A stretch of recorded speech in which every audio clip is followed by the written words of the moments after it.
darkness, my old friend, I've come to talk with you again, because a vision softly creeping left its seeds while I was sleeping, and the vision that was planted in my brain still remains within the sound of silence. In restless dreams I walked alone, narrow streets of cobblestone, neath the halo of a street lamp.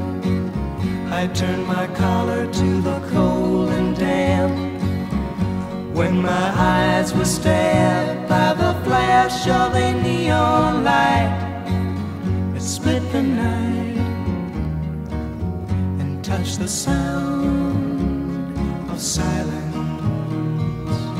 And in the naked light I saw 10,000 people, maybe more, people talking without speaking, people hearing without listening, people writing songs that voices never shared.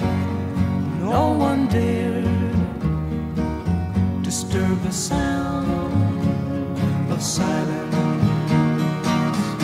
Fool, said I, you do not know, silence like a cancer grows.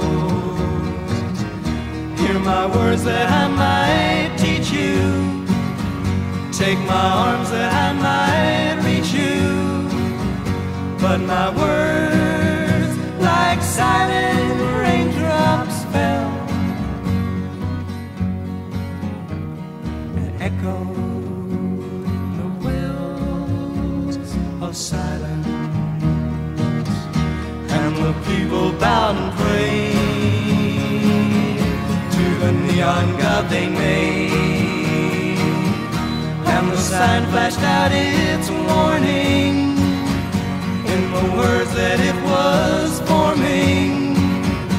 And the sign said the words of the prophets are written on the subway wall.